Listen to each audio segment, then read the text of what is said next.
So once again, folks, that was Jeff, and we actually went through the world of, let's say, a little bit more of styling, design strategy. We also went through the world of a little bit more of marketing as such, and eventually we will be cross-connecting more as we keep on adding the speakers. Maybe tomorrow I will have to wipe off the board and go to the next element. So we can keep on going and keep on the thought process. In the next minutes, 10 minutes, we will have Dave join us too. There were a couple of questions that came to us before the entire start in the last week as such. And what I would share that one of the questions were most of the questions there for me in understanding. I think some of you know I love reading. I am a voracious leader, reader, reader, and what I have been latest reading and spending my time on. So I can show you some of the things that I do. So I'm right now reading this.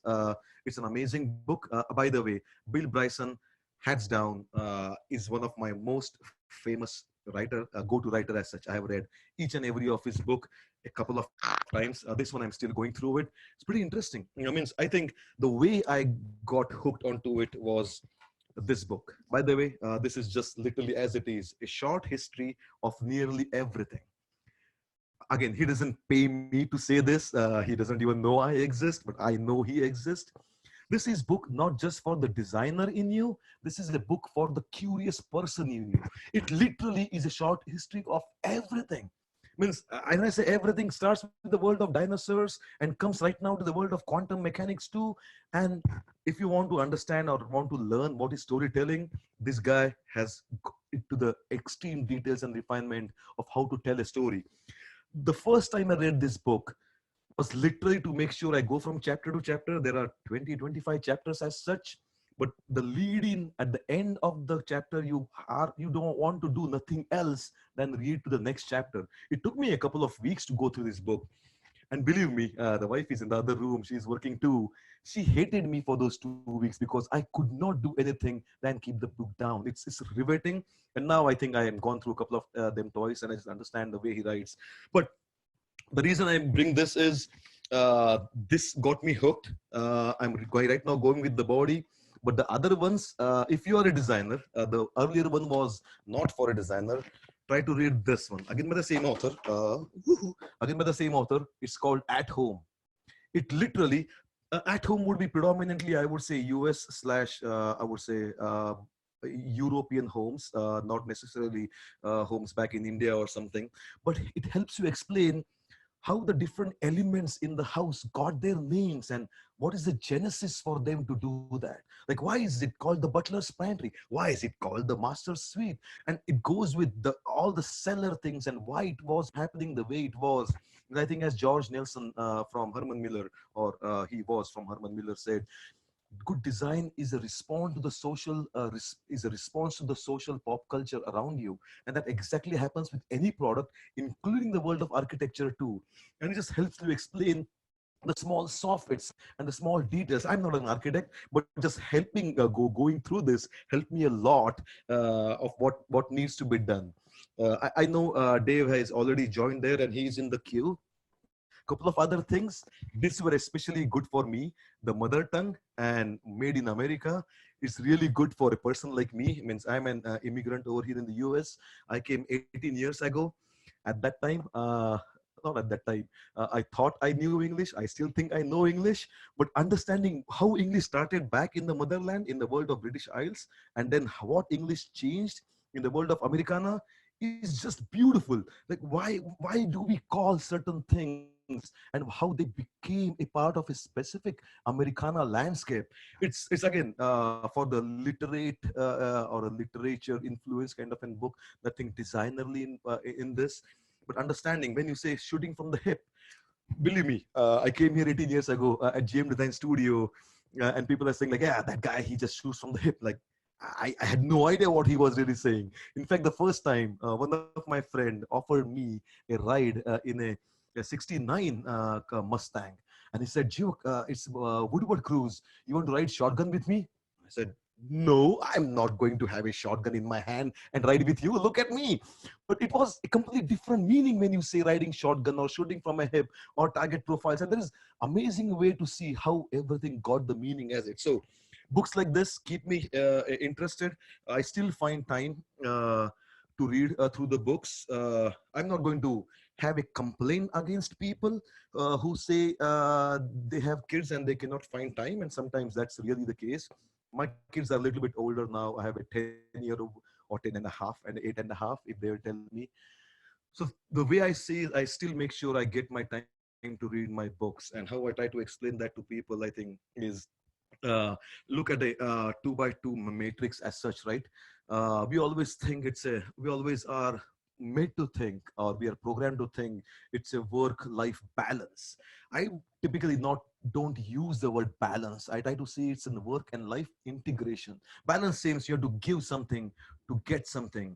When you integrate things with you, and again it comes down to what you love to do for work, and then eventually it is your passion, it helps you. So I'm lucky in that I'm an industrial designer. I love what I do. So it is a part of what I do. It just happened to be. And I think most of you love what you're doing. It might be branding, strategy, leading a group, fitness, hobby, anything as such.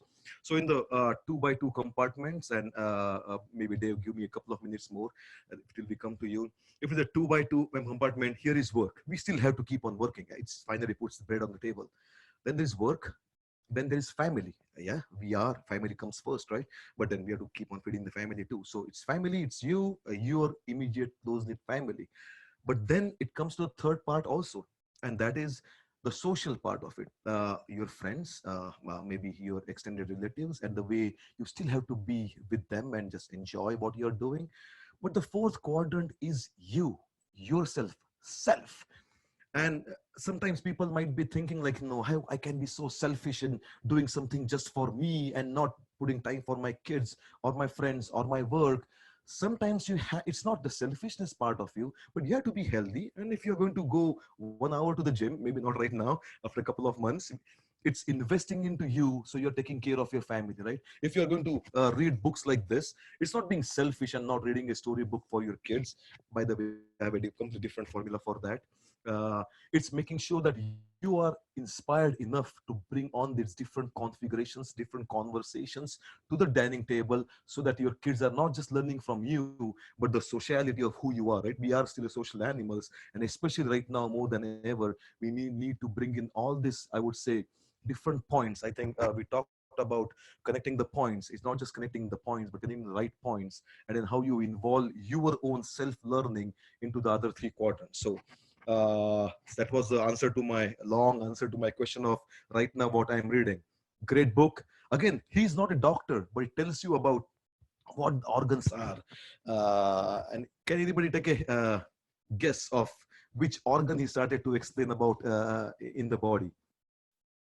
I don't do need to reply to me, but in your mind, just try to think about all the organs in the body. And he starts not with the brain, with the skin. Not just because the largest part of the largest organ in the body, but because that's the touch point. And when we talk about touch points in the world of design, in the world of research strategy, we talk about all the touch points in the way we'll go and looking or seeking products or services in the life. And somehow, just the way he is, he somehow read our minds, the designer's minds, to read about those touch points.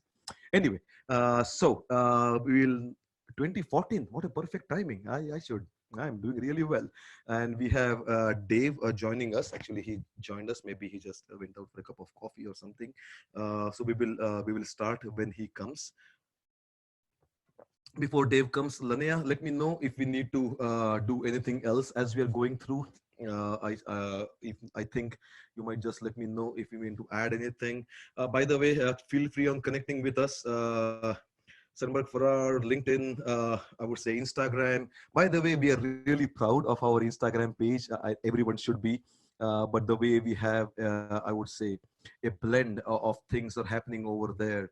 We have 3 tracks over there. If those of you who are following us, and thanks for following us, we have 1 track of what we do in the product world, the latest, and the heritage also. The other part is the way we look at the culture of who we are and how we celebrate those things. Thank you, Lanea, for that. So we do that a lot too, of understanding how we get our inspiration from the world and how we derive from it. And the third part, the most, I would say, interesting part, if you see the central column, is getting those wisdom, the nuggets from some of the old timers. It might be Robert Burns or Buckminster, or it might be Mr. Raymond Loewy, or it might be Sid Mead, or range of those things. And actually, all the graphic design work is done by Lania, and we just make sure that we are not only reading them, but trying to understand them and bring them back to our life. So I think from this year, if you are our client, we will literally receive a book like this at the end of the year right now, which actually is an amalgamation of all those elements that we are seeing right now. It just uh, beautifully laid out as such. So for all the current clients, we will be planning to send this at the end of the year, kind of an gift also. So we already have the first proof copies over here, and it's an interesting book of all the course that we are going with. Awesome. So Dave, you are there, I know. Do you want to turn on your video, and we can start from there? Yeah, Awesome. absolutely. So once again, thank you for joining us, Dave. We already went with Terry and Jeff, and then we will start with you. But before we jump into the world of, I would say, mobility or design as such, do you want to tell a little bit about, people have read your bio, they know who you are, I would say, professionally. Yeah. But do you want to tell a little bit about you? What do you do for fun? What inspires you? How do you keep yourself motivated? Yeah, no, thank you. And thank you everyone for the opportunity to be here with you today. Yeah, a little bit about me. So a long time ago, when I kind of began my journey on the engineering path, if you will, I should lead with that too. I'm an electrical engineer by background. I think I really kind of came through my childhood really wanting to fundamentally make things. I mean, I was the kid that would, scrounge through trash on the side of the road to find something to take apart, to learn something new, and hopefully then make something out of it eventually. And I think that idea of fixing things and making things was motivation from really fundamentally day one. And as I came through school and then came through into sort of my early career opportunities, it was that passion of making things that fundamentally was at the root of everything that made me love being an engineer. And I would tell you, still to this day, it is the very thing that kind of keeps me going, keeps me inspired, gets me out of bed in the morning, and even when I'm not in work, I'm still making things. So I shared with the team last week, actually, one of my passions. I'll tell you, in many respects, I'm just a big kid at heart. I collect all forms of toys and other things like that. But one thing that has become a passion over about the last year has been working on vintage arcade games. And wow. So I collect now arcade cabinets like you would have seen in an arcade in the 80s, and actually rework all the electronics, wow. Rebuild a lot of the monitors and controls, and then have just started to work on some of the artwork. So learning how to actually do some of the graphic design to create all the new control panel interfaces and make it look like new, so that a whole new generation, which is actually my kids, can experience what I love so much, as a young kid myself. So it's a delight to see them experience Pac-Man or Q*bert or Donkey Kong for the first time, and see the same joy that I had as a kid. So yeah, that's what I like to do for fun right now. But outside of that, I do have a family, so I have 3 kids, and that keeps me busy, and I'm thankful for a little bit of peace and quiet here in the house right now, for being able to talk to you. Ordinarily, they'd be kind of running around and having a good time. So if you see one of them, fair warning. Yeah, feel free from them to bring in and wave to the crowd. Means yeah. My kids are also astonishingly quiet today, but they know what they're going to plan to do, and it's completely okay for them to come and say hi. When you say your kids, how young or how old are they? Yeah, so I have 3. So they're 9, 11, and just now 17. So we've got a full spread. That's pretty interesting. That's a pretty amazing hobby of arcade games, design and restoration. Those are not small objects. Those are pretty big objects to collect and work on. So that's a complete different level of hobby. Sometimes I do carving, but they are pretty small and contained. So you're doing Well, obviously something big. I've been very fortunate that I've got a understanding wife who likes to kind of see what we can make, and Yeah, enjoys kind of we the would love experience the to. same way too. Yeah, and if we have time, I'll take you in another room. You can take a look at a couple of them, and I'm glad to share it with we, everyone today. If you'd like to we see it. will make sure we will save the last 5 minutes just for that. That's really thank you for Sounds doing good. that. Yeah. And I think that's an amazing way to, as I said in the morning too, if life gives you lemon, give us a lemonade. Right now we are all, let's say, imprisoned in a house arrest as such. But if you're already in the house arrest, how can we leverage it? By showing what we love, what to do. So that's a pretty great way to, I would say, leverage the mere fact of your calling in from home. I'm calling in from home too. So we can try to make sure that most of our speakers can do that. I think Bob, if you're there, maybe next that you're the next one. You have to do some solo musical or sing a song for us. So I'm just pulling your leg. So I know we can cover a lot. Obviously, the discussions can go everywhere and anywhere. But would it be okay for you to, I would say, just explain your context a little bit? And I'm going to pull in your presentation. We can go through that, and then as the questions come, we can take that. So I think we are here, and Yeah. So I thought, maybe today, I mean, we could begin with just a little bit of a please. introduction on Lear, which is who I'm part of now, and tell you a little bit about what we're doing, what motivates us as an organization. Um, so as Jivak said, I lead the innovation engineering team for Lear. And Lear as an organization is a pretty awesome company. So it does much more than simply build automotive seating technology. It actually builds a whole host of systems from an electronics perspective that we'll talk a little bit about today. And really, it's this intersection of electronics and seating technology that I'm so excited to tell you a little bit more about today. And honestly, is really sort of this pivotal influx point for us to talk about how we remake the experiences in the vehicle. Lear as a company is got an incredible footprint in the world. There's 161,000 people that work for Lear today, spread out over 261 facilities in 39 countries. And so, in the context of especially what we're all going through, with COVID-19, it really is a testament to the leadership of the company to kind of one, keep the vision and keep the company moving forward in such a diverse set of areas of the world. So truly an exciting time. One to be part of Lear, but then also something that I feel is sincerely important to us in terms of how we manage, our team, longer term around the world. And I think that Dave, you are more than 100 years old.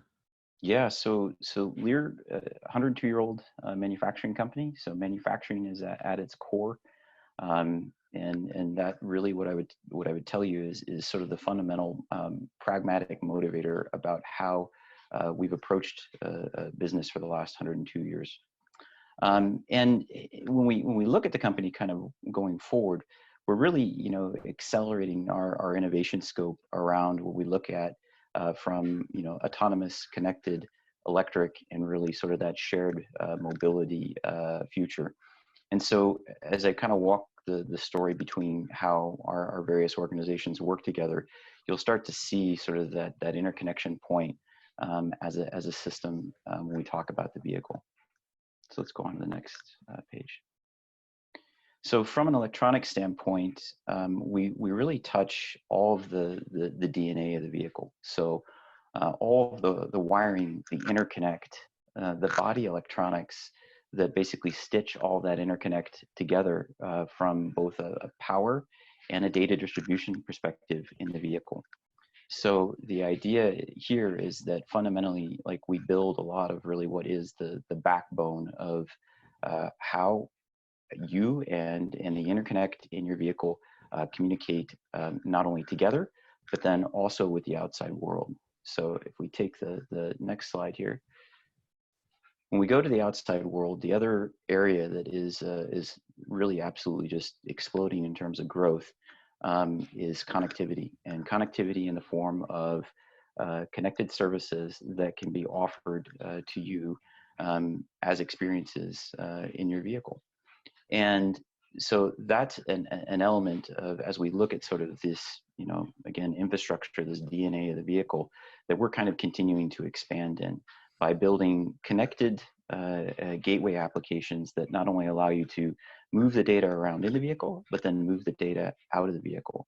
And that's where I'll show you in a second, where we're also focusing a lot of our investment activity to kind of continue to grow and strengthen that ability to manage that data, because really it is the software and the services that will make a lot of the future business possibilities for us going forward. And this is also really exciting times to kind of tell you then the third area of growth in electronics for Lear, which is all happening around electrification. So Lear is now actively working in basically everything from the high voltage wiring for electric vehicles, all the way through the battery management systems, the power disconnect modules, the DC-DC converters, basically everything that make an electric vehicle infrastructure except the traction motors the traction motors and the inverters themselves. And I should say the battery cells, but everything else is part of a portfolio that Lear does from an electrification standpoint. So if we go one more slide forward after this. Yeah. Oh, one more after this. Sorry, yeah. yeah. No, you're right. That's fine. So this then talks about sort of what are the motivators for us kind of going forward. So I told you the idea in terms of the focus for expanding on this idea of really a connected experience in the vehicle and software defined and delivered features and services in the vehicle. We need mechanisms to basically allow that to occur. So if I look back just on the last 5 years, a lot of the investments and acquisitions that Lear has been actively pursuing have all been about building that portfolio for us to kind of continue to build on. So we've acquired companies that have allowed us to have a connected modem based solution for the vehicle, which is basically the gateway for bringing data in and out of the vehicle. Our most recent acquisition of Xevo has allowed us to have a software solution that you can think of as a marketplace to then manage the features that we are then deploying in the vehicle. And then all of this is then growing in terms of the idea of what can you do now with that set of software-enabled services with the person that is sitting in a seat that is also part of that whole Lear ecosystem. So what's really cool about the seat, as you can imagine, is it's the largest connected surface that we have in the vehicle. So it's not the display that you're interacting with in your center stack or the displays that you're seeing in your gauges. It's actually the seat that you're sitting in. And whether that vehicle is a vehicle that you drive or that you're a passenger in, or that it's a vehicle in the future that drives itself, the seating technology and everything that I'm describing here from an infrastructure standpoint is still part of that story going forward. And this is the thing that is so exciting about the idea of what we're doing within Lear and what we're doing within the innovation team right now from a product development standpoint. And the other thing that I should mention to you while we're kind of looking at sort of this investment track that we've taken is that the idea of innovation is really not a single player sport, right? This is a team effort, and through investments, through acquisitions, and through strategic partnerships, we're also exploring the idea of how do we accelerate the path for innovation because at its core, we all have strengths, you know, just like we were talking about at the introduction here. We all have passions that are areas that you know, bring out those strengths, you know, from us personally and from our organizations. And by bringing our not only our personal connections together, but our organizations together, we're really forging, you know, these joint development partnerships going forward. And, you know, I point to the chart here on a project that we have ongoing with Gentherm as one example of that, as we're really expanding what we're doing from an innovation perspective. And then I should also tell you a little bit about, so from an innovation standpoint, in our organization, we structure it in a way that we call it Lear Innovation Ventures. And the innovation part, we spent a little bit of time talking about. The ventures piece we didn't discuss. And the venture element of it is really designed to make strategic investments into what I would tell you are sort of emerging and sort of pre-series companies that are allowing us to have a strategic opportunity, not only from an investment standpoint, but also from a technology development perspective, to then seed some of these new concepts, these new ideas. We'll go on to the next page. Okay, so bridging that back in. So we talked a little bit about the idea of you know, what we're doing from a software solutions perspective, but just sort of maybe going one layer deeper. So the most recent acquisition that we've done was into a company called Zevo, and you can think of Zevo as a marketplace solution for your vehicle, but it's much more than that. It's the concept for actually pulling data in for being able to do personalization and other recommendation type of functionality for you as the occupant in the vehicle. This means that now we can start to curate the experience that you might have based upon your likes, based upon your habits in the vehicle. And then we can extend that functionality not only with how you're interacting with the centrally integrated display or the head unit of the vehicle, but also then with all this infrastructure that I described to you before. So all the interconnect from an electronic standpoint that we're part of today, and then take it one level further and talk about how we can customize the feature set that would be offered to you in the seat itself. And this will tie in sort of the next part of the story. So let's go on to the next slide. So when we think about, you know, sort of our experience in the seat, you think about it, you know, being, you know, sort of this, you know, very, very much aesthetic experience that's derived from the materials, the structures, the comfort elements of the seat. And that's, you know, part of, again, the, you know, the 102-year-old history of Lear as a company in terms of us building beautifully crafted, comfortable seating technology that keeps you safe in the vehicle. But there's now one way to extend that even further. So let's go on to the next page. So with the idea of then, you know, the recommendation engine and the concepts for software-derived features and functionalities that can be offered based upon your personal likes or your habits, there now becomes a whole suite of health and wellness opportunity for you in the vehicle.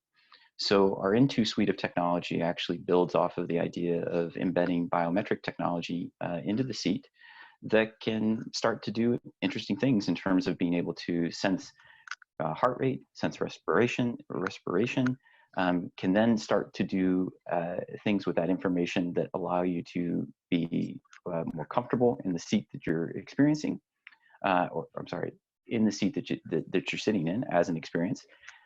By enabling or us enabling other technologies that will allow you to have optionality for keeping yourself more cool, where we can create local climate zones using a modular heat and cool technology. And I'll go back on that idea a little bit as well, in that, you know, that's something that we brought forward through our partnerships, as an example with Gentherm. And so this is a whole example of then going end to end, how we've essentially kind of curated that entire experience offering you a whole set of options for health and wellness that then can enhance the overall experience that you're having in the vehicle.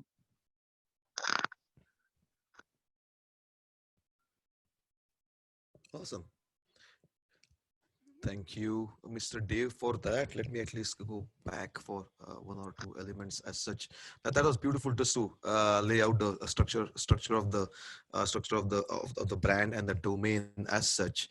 Can I just go back to the LIV, the Lear Innovation Ventures as such? Means there are a couple of questions that I have. Just go, but before that, so Innovation Ventures is still taking care of actual day-to-day innovation, or this is strictly for outside Lear? That's how typically the venture world would work.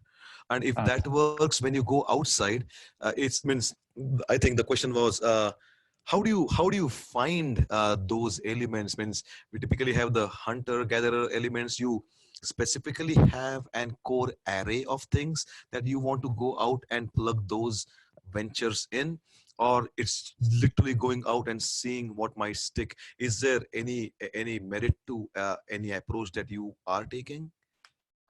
Well, yes. So maybe there's answer a couple questions that you asked there. So Lear Innovation Ventures is an internal team that not only, excuse me just a second, that is focused on two things.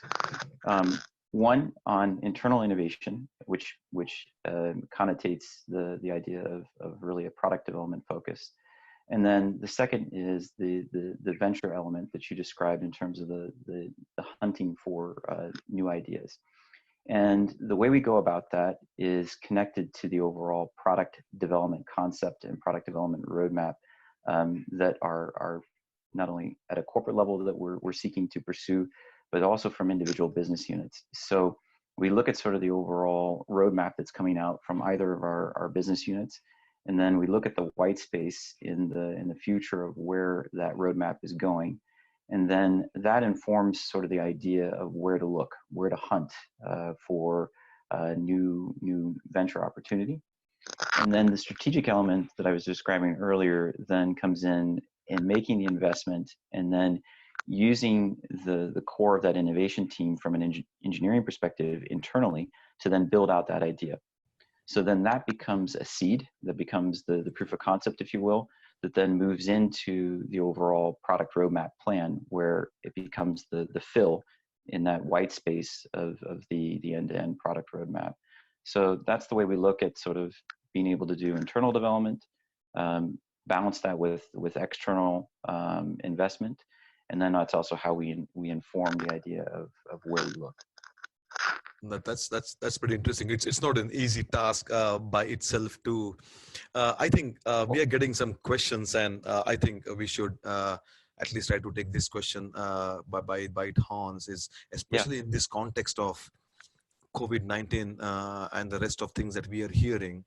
Understanding that and coming back to our world of future of mobility, right? Yeah. So in the future of mobility, we have our personal vehicles, we have our ride-hailing, ride-sharing kind of an Uber, Lyft, Ola kind of an perspective too. So now, especially in the world of cleanability and sanitation and hygiene elements as such, and since you are literally owning that part, the interiors of the world, not just connections of ones and zeros, but connections of people happening over there. It might be too early to talk about that, but cleanability has always been a big element in the world of interiors. Do you have any thoughts or approaches of how this might affect the short term and maybe the long term of how the interiors, especially the shared interiors, are going to be addressed with?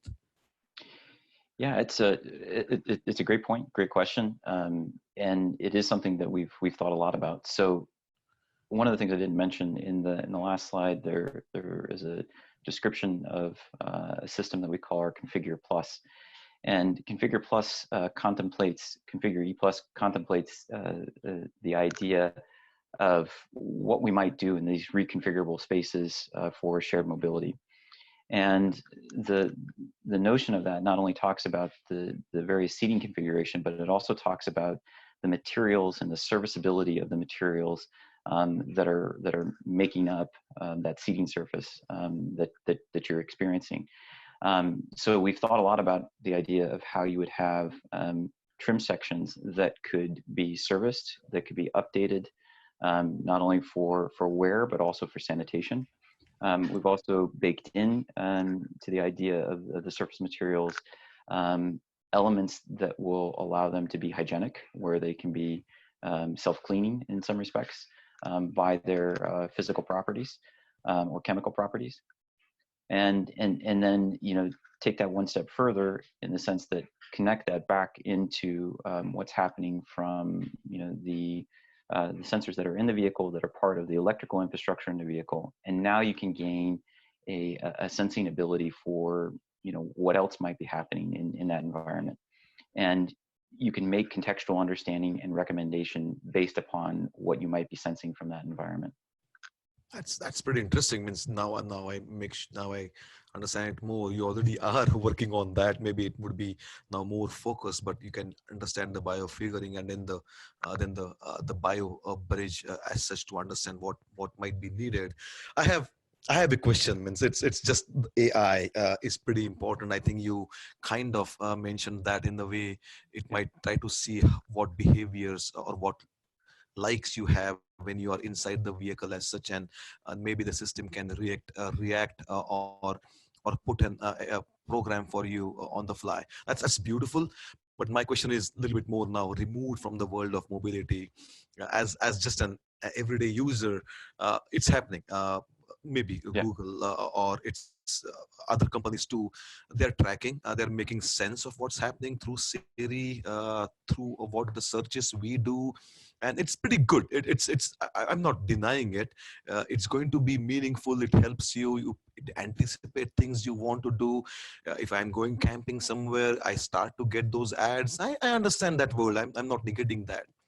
But the other part of that school of thought is it's the world of AI, not necessarily what Lear you are doing. But I would like to have your perspective on this. Is sometimes it reads so much about me and my behaviors that it starts to push things that I know I will be surrounded with no matter what. Let's say I'm into bird photography and I get lots and lots of ads and all those things about that every time.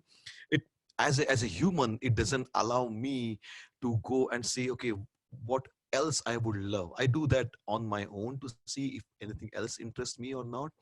But this more and more AI somehow eventually down the line, a few decades, would make people more and more compartmentalized, or can literally the AI go to that element? Like if Jivak likes this, and this, then this is not a recommended product, which always belongs to the an organic growth of what we are already looking, but something completely new. Can it help us identify some of the other elements over there?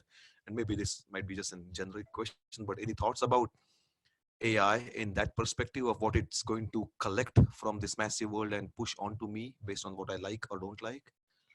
Yeah, I mean, a couple of thoughts on this. So certainly this is the period of time that we live in. The future of what we do is really defined by the growth of AI, both from a machine learning perspective and just, you know, general advances in artificial intelligence. And the thing that I think is also really interesting about what you're talking about is the idea of really generative learning. You know, the idea that Perfect. Yeah. you know, we're looking at sort of a future that is not only based on, you know, just the historic understanding of like what I like and following those patterns, but then it's, you know, the forward associations of what might I like. And so I think it's not only interesting from an AI perspective on, you know, those recommendations, but I also find it's tremendously interesting in terms of what we're thinking about from a materials and a manufacturing perspective going forward as well. So the idea that you could use generative AI to actually inform design optimizations or unsolvable sort of problems that are bounded by a set of constraints, and then, you know, you leverage AI to kind of fill in the blanks, if you will. So really excited actually to kind of see that come forward. And I probably spoke too fast through it a minute ago, but that idea of building a recommendation engine with the contextually aware data that you have in the vehicle, this is actually the foundation of being able to do these generative ideas like you're asking about. And again, that's where I go back to part of what I think is really compelling and interesting to us is then looking at that software development and those services that can be offered going forward. And that's an entirely new set of business models for us, which is also incredibly compelling because that's where we see our future going as well. It's not just building, an electronics component or building a seat complete. It's then thinking about, the future of software and the feature and the services that can come along with the software and that feature going forward. So that's pretty interesting, and thanks for maybe I missed that recommendation engine, but thanks for bringing that to light again.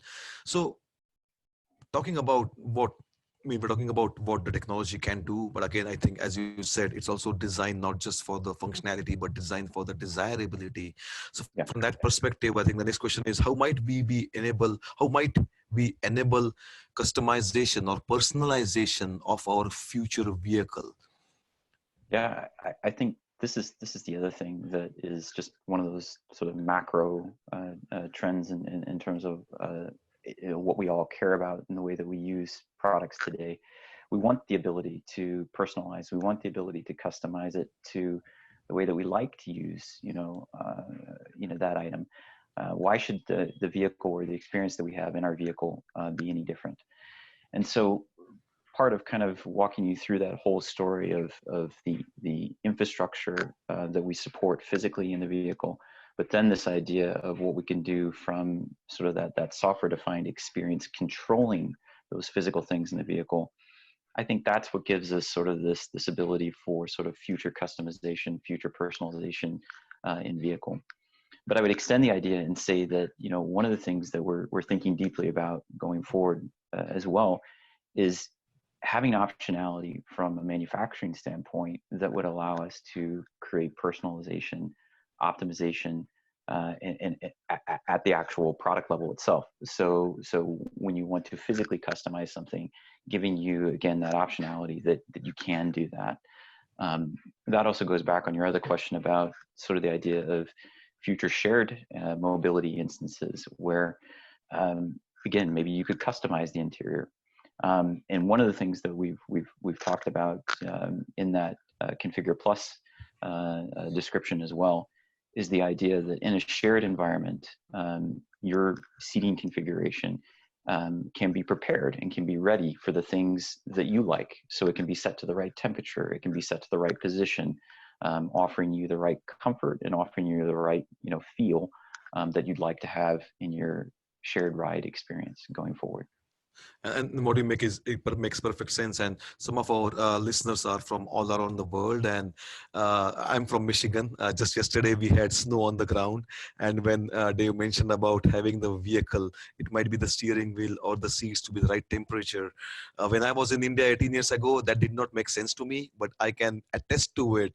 Just a smaller change of degrees of temperature over there makes the driving experience completely different. So in the right context, it really says like, man, this vehicle is now getting ready for me wherever I'm going, right? Means on the way to a fitness center might be a different configuration, but for the same person on the journey back, it might be a different configuration, right? Means on the way there, you are, if you want to have a certain way, but on the way back, the reason you wear hoodies and you wear more structure, let's say fabric over you to make sure you retain the core heat.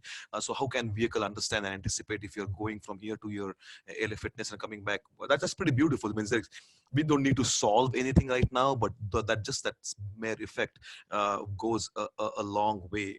We have some. And Yeah, sorry, please I go ahead. should No, just, go ahead. should just say one other point on that. So we are looking at that idea in a little bit more of a granular approach as well. So I sort of mentioned it quickly again as we were going through it. The idea of building modularity into our heating and cooling options is to actually create local climate areas in your seat. So think of it as like microclimates that can actually give a more targeted heat or cool therapy to you as the occupant in the seat, and do it in a way that not only, again, allows you, and you can say hi to my cat, not only allows you for the option to create those microclimate zones for comfort, but also for efficiency. So by creating the microclimate zones, that gives you the ability to not have the cabin temperature at sort of one set fixed level that is disproportionate to what will actually make you feel more comfortable. And so again, it's an idea of targeting. The other idea from a sort of a therapy standpoint is you can also then use that idea of the local climate modules to then keep you alert, or to again, give you some sort of stimulus that might keep you more calm in the event that your heart rate has spiked, because you're more agitated driving, or that you're falling asleep and you're a little drowsy and you need something to pick you up.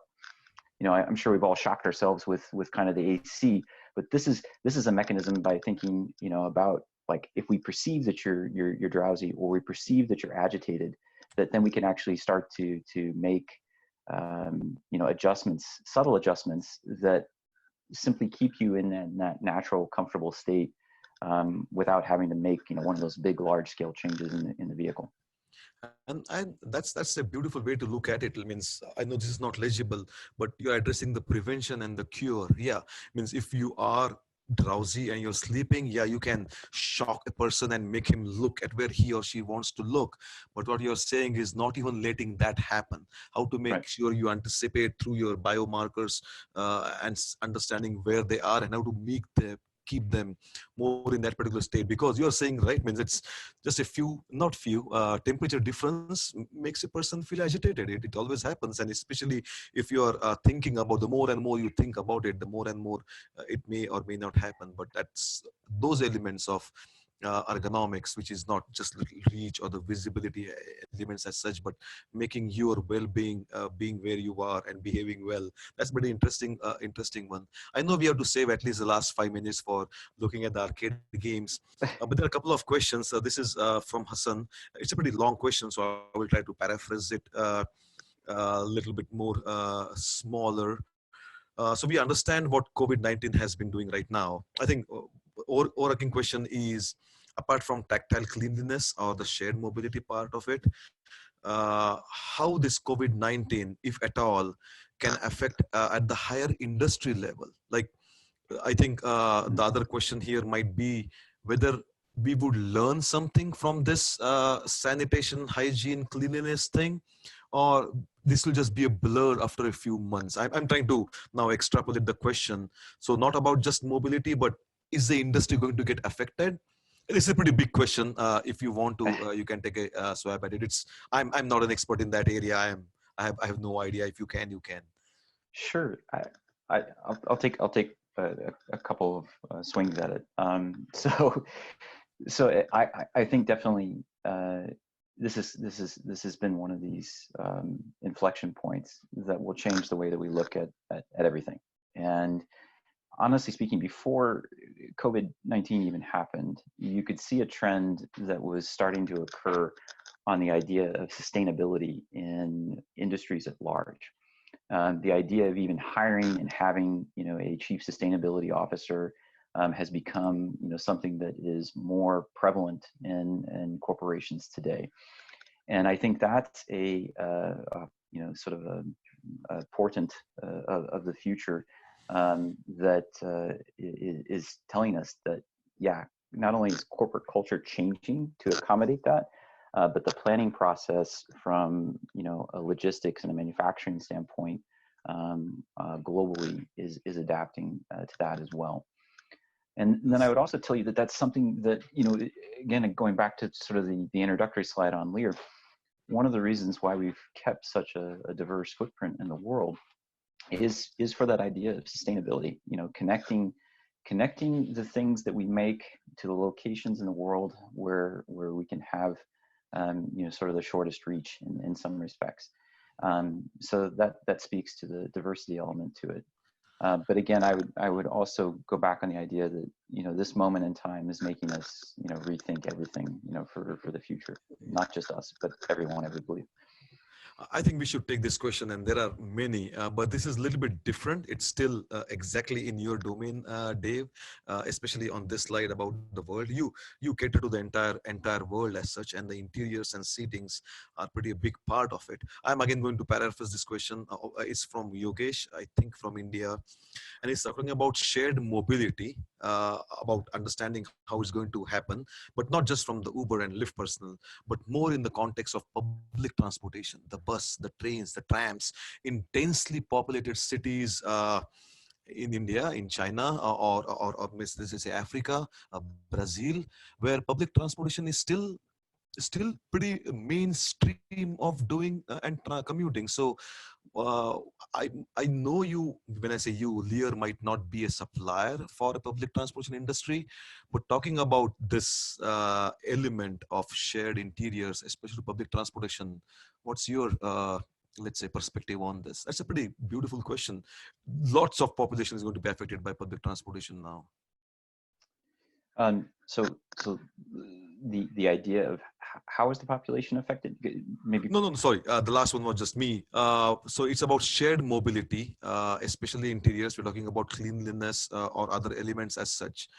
How would it affect in the context of public transportation in the densely populated cities all around the world?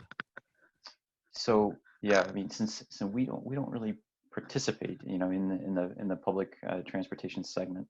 But I would tell you that, you know, the underlying technology concepts that we're developing could be used, because from a material standpoint, that's certainly something that Lear is actively involved with. So when we talk about building a seat complete, one of the things that's really amazing about the company is that is really bringing together all of the bill of materials under you know, sort of one roof, if you will. Everything from the fabric and the leather and the vinyl that make up the surface and the trim, through the foam and the mechanisms, and how we bring all of it together in a complete functional system. So what I could imagine as a response, you know, on the public transit side of things, is that we may be innovating at a material level that then impacts how those materials could be sourced by another company who's building something that might be part of one of the public transit systems as well. Well, that's pretty interesting. Means I think one angle is from the material perspective, and it might be going to the molecular level of how cleanability might be helped. I think the other part of the question was even the world of connectivity and AI. Right? Means right now in the personal space or Uber Eats or anything else, I can order food. I can do plenty of things in that. But what would be the role of technology? And I do not know whether you are already in that world or you might not be. But in the world of technology, might be connectivity, how that world can be applied to the world of public transportation. Well, okay, so on that side of things, you go back to the notion of sort of the digital thread, right? The idea of me interacting with the mobile device that I carry around with, independent of whether I'm in a car, I'm in a shared or public transportation system, or I'm simply walking.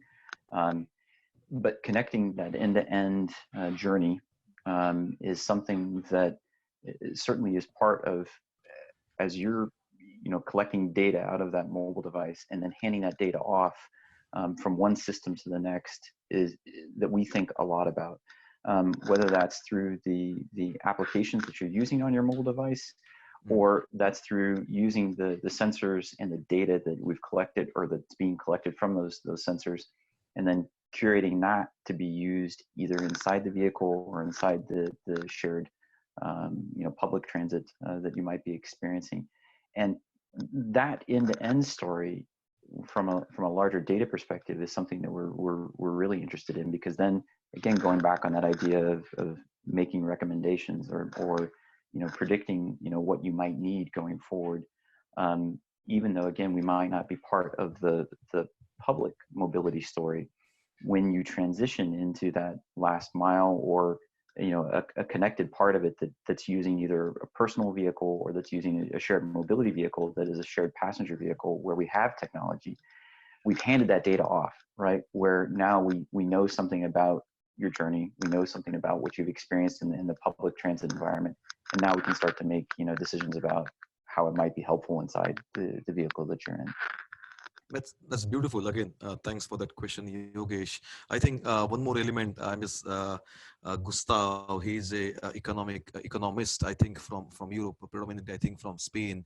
What he Yeah. also mentioned is not bothering what connecting to what we are talking, but talking about public transportation. He said, I'm going to paraphrase that too. Like a nation, a poor nation should not aspire for its rich to drive rich cars. But I think I'm messing it up.